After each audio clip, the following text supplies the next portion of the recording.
I feel like money is taboo for a lot of people. Parents just put their kids on title sort of secretively and not tell them about it. Do you know how much money like your friend makes? You don't want to keep on intruding and be rude. You don't ask your elders about their money and finances because you don't want to seem greedy.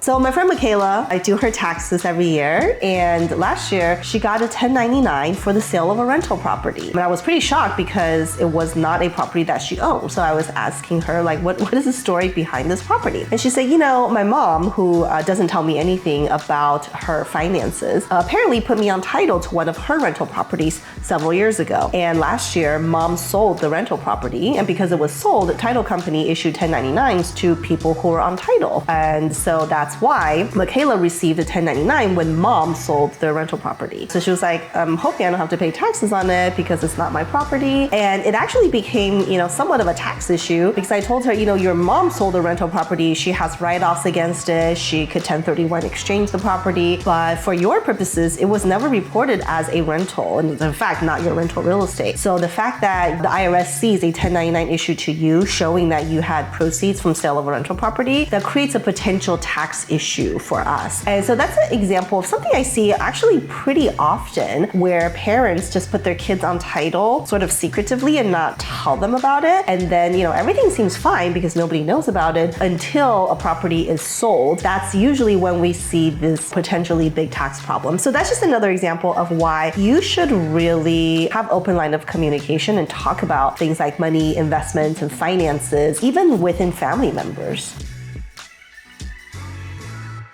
I feel like money is taboo for a lot of people.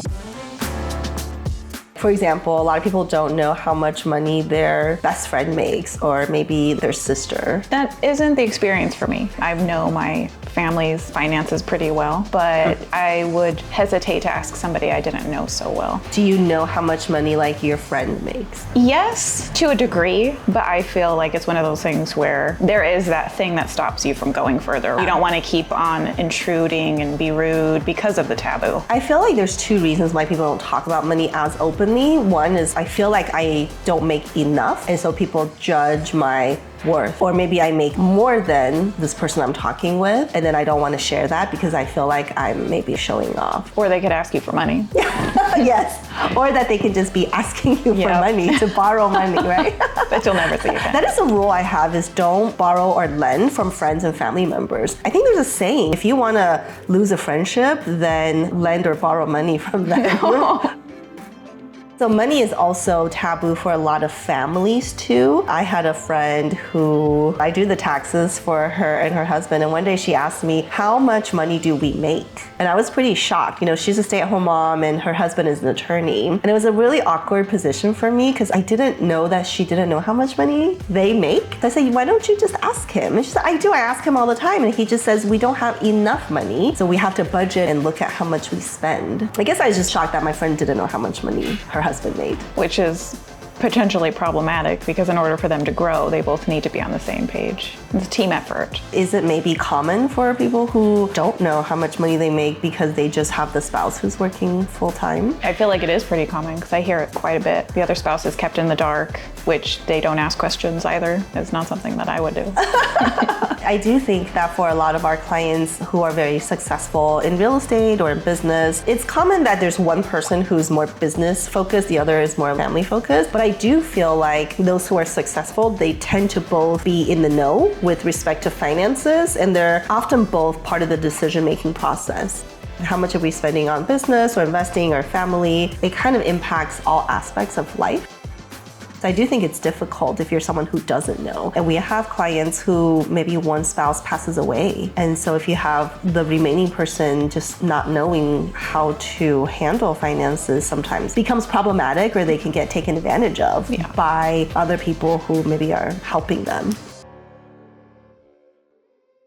I'm an only child, so I know everything there is to know about my mom's finances. There's just the two of us, so there's not much hiding. But I also work with clients who sometimes don't know much about their parents' finances.